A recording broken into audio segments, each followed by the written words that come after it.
میرے دو سوال ہیں آپ سے سر. یہ میرا آپ سے پوچھنا سوال چاہتا یہ ہوں ہے کہ میرا سوال یہ ہے کہ آپ ہمیشہ یہ بات کرتے ہیں کہ تاریخ فیصلہ کرے گی، تو کیا جسٹس آصف سعید کھوسہ صاحب تاریخ میں اپنا نام رقم کروانے میں کامیاب ہوئے یا ناکام ہوئے، اور تاریخ انہیں کس طرح یاد رکھے گی؟ کہتے ہیں کہ ہمارا فوج کا ادارہ بہت زبردست ہے، نیچے سے اوپر تک آنے تک بڑے لوگ محنت کر کے آتے ہیں، تو اس کا مطلب ہے اگر اللہ نہ کرے کل جنرل باجوہ کو کچھ دوسرا ایشو ہو جائے تو کیا اس کا مطلب ہے پھر ہمارا پیچھے کوئی بھی سنبھالنے والا نہیں ہے؟ سر سپریم کورٹ نے حکومت کو کہا تھا کہ قانون ہے ہی نہیں تو آپ نے ایکسٹینشن کیسی دی، اور اس نے یہ بھی کہا تھا کہ ادارہ اہمیت رکھتا ہے، شخص اہمیت نہیں رکھتا۔ اگر قانون نہیں ہے تو 3 مہینے کے لیے ایکسٹینشن کیسے دیا گیا ہے؟ Sir, my question is, why didn't the court responded at that time when General Kiani was given the extension? Shall we think that the courts, Pakistani courts, our judges make decisions by their wishes,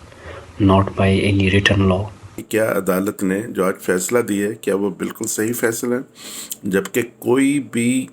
سرے سے ایسا قانون نہ army act میں نہ civil آئین میں ایسی کوئی بات موجود ہے جو فیصلہ دیا 6 مہینے کا، چاہے وہ 3 سال کا ہوتا، 2 دن کا ہوتا یا 6 مہینے کا۔ تو میں ایک چھوٹی سی اگزامپل دینا چاہتا ہوں۔ حضرت عمر رضی اللہ تعالیٰ عنہ کے دور میں جب ایک تاثر بہت ابھرا ہوا تھا، حضرت خالد بن ولید رضی اللہ تعالیٰ عنہ جس جنگ میں بھی ہوتے ہیں وہ جنگ وہ جیتتے ہیں،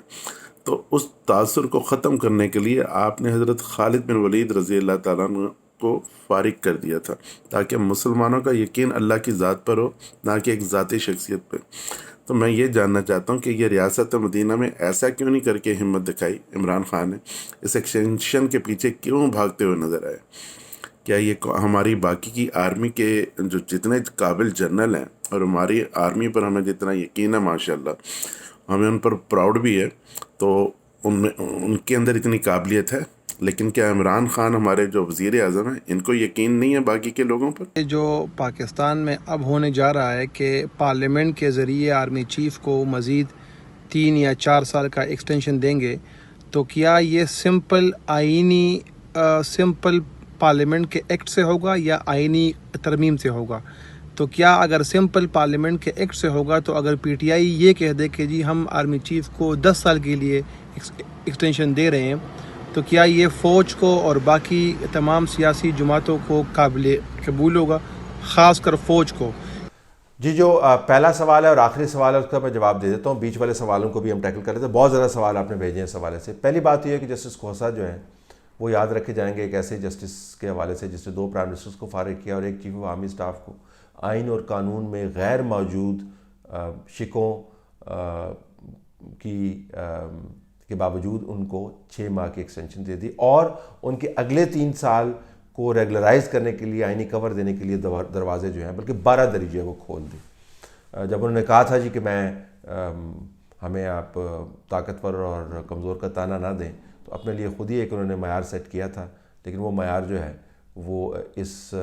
فیصلے کے بعد آپ اس کو خود پرکھ سکتے ہیں اس کے اوپر وہ پورا اترے ہیں نہیں اترے۔ حکومت کا خیال ہے کہ وہ آرٹیکل 243 کے نیچے رولز اینڈ پروسیجرز بنائے گی اور اسی کے اندر جو ہے وہ معاملے کو طے کر دے گی۔ ان کو اپوزیشن کی ضرورت نہیں ہے، اپوزیشن اس سے اتفاق نہیں کرے گی، وہ چاہے گی کہ آئینی ترمیم آئے تاکہ وہ بھی بارگیننگ پوزیشن کے اندر آئیں، لیکن حکومت کا کوئی موڈ نہیں ہے اپوزیشن کو آئینی ترمیم کی بحث میں انگیج کرنے کا۔ اور اگر یہ رولز اینڈ پروسیجرز ہی بننے ہیں تو میں آپ کو بتا سکتا ہوں کہ جس قسم کی یہ پارلیمنٹ ہے اس کے اندر سے آپ 4 سال کیا، 6 سال کیا، 10 سال لکھوا لیں، قابل قبول ہوں گے؟ آرمی کو قابل قبول ہوگا ہی نہیں ہوگا؟ آف کورس قابل قبول ہوگا۔ آرمی ایک ڈسپلن انسٹیٹیوشن ہے، اوپر اگر 3 سال کے لیے تو وہ مان لیتے ہیں، کوئی 6 سال کے لیے تو مان لیتے ہیں، کوئی 8 سال کے لیے تو وہ بھی مان لیتے ہیں۔ ڈسپلن انسٹیٹیوشن کی اپنی لمٹس ہوتی ہیں اور اس کو انسٹیٹیوشنل لائلٹی جو ہے وہ بہت میٹر کرتی ہے اس کے اندر، اور ایک اچھے پروفیشنل انسٹیٹیوشن کے اندر یہ ان کے اجزائے ترکیبی ہے انتظامی طور پر کہ آپ نے اپنے ٹیلنٹ، اپنے جو کمانڈرز ہیں ان کو اوبے کرنا ہے۔ تو میرا نہیں خیال کہ آرمی کے اندر اس کوئی ایشو ہوگا، لیکن جس قسم کی پارلیمنٹ ہے، اگر رولز اینڈ پروسیجرز کے ذریعے کیا گیا اور عمران خان جتنے ڈیسپریٹ ہیں اپنے آپ کو سسٹین کروانے کے لیے، تو وہ کچھ بھی کر سکتے ہیں۔ بیچ میں جو آپ نے بات کی کہ مجھے حیرانی ہوئی ہے کہ جس قسم کا یہ ڈسیزن آیا ہے، وہ معیار جس معیار کے اوپر ہم ڈسیزن کو پرکھ رہے تھے، وہ جج صاحبان نے خود ہی مقرر کیا کہ ریٹائرڈ آدمی جو ہے وہ چیف نہیں بن سکتا، ری اپوائنٹمنٹ نہیں ہو سکتی، ایکسٹینشن نہیں ہو سکتی، اور روایت کیا ہے۔ تو ان تمام چیزوں کو پس پش ڈال کے پھر ایکسٹینشن بھی دے دی، اور پھر ضمانت لی ہے ایک ایسے شخص سے جو جنرل باجوہ کو ریپرزینٹ کر رہا تھا کورٹ کے اندر، اس وقت لاء منسٹر کے طور پہ وہ نہیں تھے، اور پھر معاملے کو رفع دفع کر دیا، اور پھر 3 سال جو آگے والے ہیں ان کو بھی انڈورس کرنے کا قانونی ایک طریقہ کار بنا دیا۔ تو یہ بڑی حیران کن باتیں ہیں۔ جو ادارے ہیں وہ شخصیات سے بالا ہوتے ہیں، شخصیات کی جو پوزیشن ہے وہ منیمل ہوتی ہے، اور یہ منیمل پوزیشن میں کوٹ کر رہا ہوں کورٹ کے اس ڈائریکٹیو سے جو انہوں نے پہلے جاری کیا، جس کے اندر انہوں نے کہا تھا کہ جب آپ کہتے ہیں کہ ریجنل سیکیورٹی ایسی ہے تو ریجنل سیکیورٹی کو تو فوج نے بطور ادارے ٹیکل کرنا ہوتا ہے نا، اور اس کے اندر شخصیات کی منیمل کنٹریبیوشن سینٹرلٹی ہوتی ہے۔ تو کورٹ خود ہی یہ کہہ رہی تھی، پھر اس کے بعد انہوں نے کہا جی کہ نہیں، اگلے آرڈر میں، آخری آرڈر میں جاری کیا کہ جی کمانڈر بھی ہے، انتظامی امور بھی اس نے دیکھنے ہوتے ہیں وغیرہ وغیرہ، تو 6 مہینے آپ لے لیں۔ تو آل اراؤنڈ میرے خیال میں ایک 8ویں ترمیم قسم کا ایک عنصر جو ہے ہمارے آئین کے اندر داخل کرنے کا کی گراؤنڈ ہموار کر دی گئی ہے۔ اس مرتبہ 8ویں ترمیم کا تعلق سویلین حکومتوں سے نہیں ہے، اس مرتبہ کی جو ترمیم ہوگی اس کا تعلق آرمی چیف کے ٹینیور سے ہے، اور پھر اگر ٹینیور ہی آپ نے کرنے ہیں تو پھر ساروں کے آپ ٹینیور کر دیں۔ ایئر چیف بھی اہم ہے، نیول چیف بھی اہم ہے، chairman joint chief of staff جو ہیں وہ بھی اتنے ہی اہم ہیں۔ تو ایک غیر معمولی فیصلہ ہے، اور اس کے طویل المدت غیر معمولی نتائج نکلیں گے۔ قریشی صاحب، اشفاق پرویز کیانی کی جب ایکسٹینشن ہو رہی تھی اس وقت بھی وہ موجود تھے کیبنٹ میں، انہوں نے سارا جو اس کا پروسیجر ہے اور سیکوینس ہے اس کو فالو ڈیفینیٹلی کیا تھا۔ تو آج بھی جب باجوہ کی ایکسٹینشن ہونی تھی تو یہ کیبنٹ میں اور حکومت میں موجود ہیں، تو بڑے لٹریسی کے ان کے بڑے بڑے دعوے، اور بہت ہی زیادہ ٹیلنٹ اور بہت ہی ہائی کوالیفائڈ ان کی کیبنٹ جو ابھی چل رہی ہے ان کے پاس، یا انہوں نے یہ ہائر کی ہوئے ہیں جتنے لوگ۔ لیکن آج تو ایسا محسوس ہو رہا ہے کہ جیسے دنیا میں اتنی، یا پاکستان کی ہیومن ہسٹری میں اتنی جاہل کیبنٹ کہیں بھی نہیں ہوگی۔ اگر آپ نے کوئی ایسی کیبنٹ دنیا میں کہیں پہ دیکھی ہے تو آپ پلیز مجھے اس بارے میں بتائیں۔ دنیا کے کتنے ملک ایسے ہیں جن کے آرمی چیف کا نام آپ جانتے ہیں؟ اور دوسرا یہ ہے کہ جو ابھی یہ پچھلے 1 سال میں ڈرامہ لگا ہوا ہے، اسپیشلی یہ لاسٹ ایپیسوڈ جو 1 ہفتے میں ہو رہا ہے، سو ان لوگوں کو نہیں آ رہی ہے جن لوگوں نے ان کو گورنمنٹ دی ہے، کہ اتنے نااہل لوگ ہم نے بٹھائے ہوئے ہیں، پوری دنیا میں ہمارا تماشا بن گیا ہے کہ ایک آرمی چیف کی اپوائنٹمنٹ بھی ہم ایک پراپر طریقے سے نہیں کر سکتے، ایک نوٹیفیکیشن نہیں کر سکتے۔ تو یہ ملک کہاں جائے گا جن لوگوں کو انہوں نے یہ حکومت دی ہے اور جیسے یہ چلا رہے ہیں؟ دیکھیں، جو سپریم کورٹ کے اندر حکومتی اراکین اور منسٹرز کی دھلائی ہوئی ہے وہ اس سے کہیں سخت ہے جو الفاظ آپ نے استعمال کیے ہیں۔ جج صاحبان نے تو یہ بھی کہہ دیا کہ ان کی ڈگریاں چیک کریں جنہوں نے یہ کیا ہے، اور انہوں نے کہا کہ بڑی محنت کے ساتھ آپ نے تمام یہ کیس خراب کیا ہے۔ اچھا، اس کے بعد سپریم کورٹ نے خود کیا ججمنٹ دی، یہ پہلے سوال میں ٹیکل کر سکتا ہوں، لیکن یہ آپ کا کنسرن بہت اہم ہے کہ آپ سیٹ پروسیجرز، اپنی سمری کو پڑھنا، قانون کے بارے میں جاننا، بالکل آپ کو نظر آتا ہے کہ اس کے اندر شدید قسم کا نکما پن، اور یہ لفظ بڑا ہی میں سادہ سا استعمال کر رہا ہوں، نکما پن جو ہے آپ کو محسوس ہوتا ہے۔ اور یہ انسٹیٹیوشنل نکما پن، ایک ہوتا ہے نا ایپیسوڈل نکما پن، یعنی کوئی واقعہ ہوا جس کے اندر آپ کے ہاتھ پاؤں پھول گئے اور آپ کے ہاتھ سے کوئی چیز گر گئی، کوئی کوما آگے پیچھے ہو گیا، کوئی غلط چیز آپ نے کوٹ کر دی، اٹ ہیپنس۔ یہ دنیا میں پہلی مرتبہ ایسے نہیں ہوا ہوگا کہ آپ نے کوئی قانون کا ڈرافٹ جو ہے آپ نے صحیح طریقے سے نہیں پڑھا وغیرہ وغیرہ، یہ ایپیسوڈل ہوتا ہے۔ ان کا انسٹیٹیوشنل ہے، اسٹرکچرل ہے، یہ اسی طریقے سے کام کرتے ہیں، ایسی اپوائنٹمنٹس کرتے ہیں جو بعد میں لوگ سر پکڑ کے بیٹھ جاتے ہیں، سپریم کورٹ اس کو فارغ کر دیتی ہے۔ پنجاب کے اندر جو پولیس کا ہیڈ ہے اس کی تعیناتیاں آپ دیکھ لیں, جو سیکٹری جو چینج کرتے ہیں اس کو آپ دیکھ لیں, جو فائنانس کی team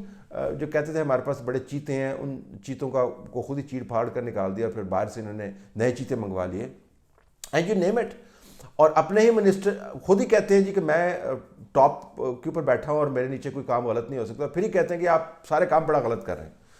so I think it unfortunately ایک انسٹیٹیوشنل ڈکے ہے, ایک انکمپٹنس ہے جو اداروں کا جو مورائل ہے اور اداروں کی جو ایفیشنسی ہے اس کو ڈسٹرائے کر دیا. اور آپ یقین میں نے سب سے بڑی جو حیرانی کی بات ہے, پریشانی کی بات ہے, افسوس کی بات ہے کہ مانتے بھی نہیں ہیں. آپ نے فروغ نسیم صاحب کی پریس کانفرنس دیکھیں, ان کے انٹرویو سنیں, وہ اتنا ٹھنڈا ہے اور یہ عجیب و غریب حالات ہیں. وہ کہتے ہیں جی مجھے تو شاباش دی انہیں بڑے بھائی کی طرف, کہا زبردست کام کیا آپ نے, اور جج کہہ رہے ہیں آپ نے تباہ کر دیا, وہ کہتے ہیں آپ نے بڑا زبردست کام کیا. اور ادھر سے ریٹائر ہو کے وہ ڈیٹیچ ہو کے آتے ہیں, استعفیٰ دے کے آتے ہیں, ریپرزینٹ کرتے ہیں آرمی چیف کو, اگلے دن حلف اٹھا لیتے ہیں. It is a joke. میں آپ کو بتا رہا ہوں, یہ مطلب میں نے کبھی کسی اس قسم کے انداز سے اتنے اہم ملک کو چلتے ہوئے نہیں دیکھا. اور اس سے بھی بڑی بات یہ ہے, وہ کہتے ہیں ٹھیک چل رہا ہے, کہتے ہیں زبردست چل رہا ہے, اور اسی طریقے سے چلانا ہے اور اس طرح ہی چلانا ہے. تو کس طرف جائے گا ملک جو اس طریقے سے چل رہا ہوگا, مجھے آپ کو اسپیکولیٹ کرنے کی ضرورت نہیں ہے. یہ آپ کو پتہ چل جائے گا, اور پتہ چل رہا ہے آپ کو کہ ملک کس طرف جا رہا ہے. اٹس اے ڈاؤن ہل slide, and I am telling you, یہ آنے والی نسلیں یاد کیا کریں گی. یہ جو نظام کے اندر آپ نے اتنے بڑے بڑے غار پیدا کر دیے نکمے پن کے, جو جن کا نہ پتہ ہے کہ وہ ختم کہاں پہ ہوتے ہیں, جس کے اندھیرے کے اندر کوئی روشنی نہیں آ سکتی, آپ گھستے ہیں, آپ گرتے چلے جاتے ہیں. So we are going down hill in a pitfall, unfortunately that's how it is. پچھلے دنوں میں ہم جو ہے وہ سن رہے تھے حکومت سے کہ جی حالات بہت اچھے ہو گئے ہیں, سازگار ماحول جو ہے پاکستان میں جو ہے مہیا کیا جاتا ہے, اس لیے جو ہے انویسٹمنٹ آ رہی ہے پاکستان میں, جو ہے وہ خوشحالی ہے, امن ہے. امن کا راگ جو ہے ہم لاگ رہے تھے کہ جی امن کی وجہ سے جو ہے وہ یہاں پر جو ہے وہ بہت زیادہ انویسٹمنٹ آ رہی ہے, جس کی وجہ سے پاکستان کے حالات مزید درست ہو جائیں گے. تو ابھی جو ہے وہ کل شفقت محمود صاحب جو ہے ہمارے منسٹر ہیں, انہوں نے جو ہے کل پریس کانفرنس کر کے یہ کہہ دیا ہے کہ جی ملکی حالات جو ہے وہ ٹھیک نہیں ہیں, ملکی سلامتی کو خطرہ ہے, اور بارڈر پر جو ہے وہ بہت زیادہ مسئلے مسائل ہیں, جس کی وجہ سے جو ہے نا وہ موجودہ جو آرمی چیف ہے اس کی مدت ملازمت میں توسیع ہونی چاہیے. تو یہ ان کے جو لاجکس ہیں ان کی سمجھ نہیں آ رہی. کائنڈلی اس پر کچھ جو ہے وہ اپنی کمنٹس دیں. Thank you. اب بالکل ٹھیک کہہ رہے ہیں, اور اس کو میں نے اپنے ٹویٹر اکاؤنٹ میں ٹیکل بھی کیا ہے. ایک طرف سے آپ کہہ رہے ہیں کہ ملک جو ہے انڈیورنگ پیس کی طرف جا رہا ہے, یعنی دائمی اور مکمل امن کی طرف جا رہا ہے, اور ہم نے مسئلے مسائل حل کر دیے ہیں, بہترین موافق ماحول ہے. سپریم کورٹ کے سامنے آپ کہتے ہیں جی تباہی ہو رہی ہے, ہر طرف سے ہم گھرے ہوئے ہیں, اس سے زیادہ پریکیریس سچویشن کی ڈیولپ نہیں ہوئی, ہمارا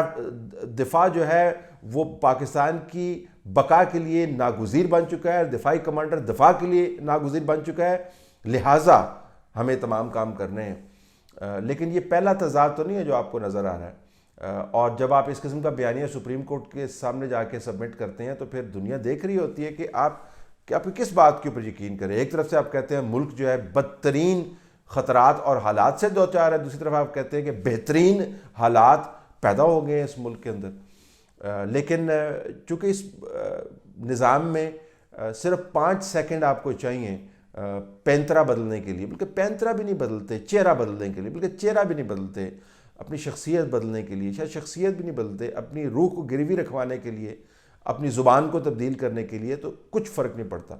5 سیکنڈ پہلے کچھ بات کریں گے, 5 سیکنڈ جا کے بعد کچھ اور بات کریں گے. تو اس وجہ سے یہ ڈنگ ٹپاؤ نظام چل رہا ہے. آج آپ کچھ کہہ کے نکل جائیں گے, کل آپ اس کا الٹ کہہ کے نکل جائیں گے, بچ کے نکل جائیں گے. سروائیول فار 5 سیکنڈز, کیونکہ جو اگر لوگوں نے ریکال بھی کر لیا تو کیا ہو جائے گا پھر, اگر میں نے اور آپ نے بات کر لی تو کیا ہو جائے گا پھر, ان کی حیثیت کیا ہے. یہ مانتے کہ ہم طاقت کے اندر ہیں, ہمارے پاس ڈنڈا بھی ہے اور ہمارے پاس ملک کی باغ ڈور بھی ہے. لیکن آئی ٹیل یو, بہت بڑے بڑے اور بہترین ممالک, تہذیب یافتہ ممالک بہت بری طریقے سے پھنس جاتے ہیں اس مجدھار کے اندر جب آپ خود سے جھوٹ بولنے لگ جاتے ہیں. تو اب تو خیر خود سے جھوٹ نہیں بول رہے, اب تو تمام دنیا سے جھوٹ بولنے کا انہوں نے تہیہ کیا ہوا ہے کہ ایک انویسٹر کو کہتے ہیں آپ آئیں ملک کے اندر بہترین حالات ہیں, اور پھر وہ انویسٹر جب دیکھ رہا ہوگا کہ رسک اسیسمنٹ میری کیا ہے تو سپریم کورٹ کی پروسیڈنگز دیکھ رہا ہوگا تو وہی منسٹر کہہ رہا ہوگا جی بڑے بدترین حالات ہیں چیف کو آپ ایکسٹینشن دے دیں. تو اپنے آپ کو بیوقوف بنا رہے ہیں اور ملک کی ایسی کی تیسی کر رہے ہیں.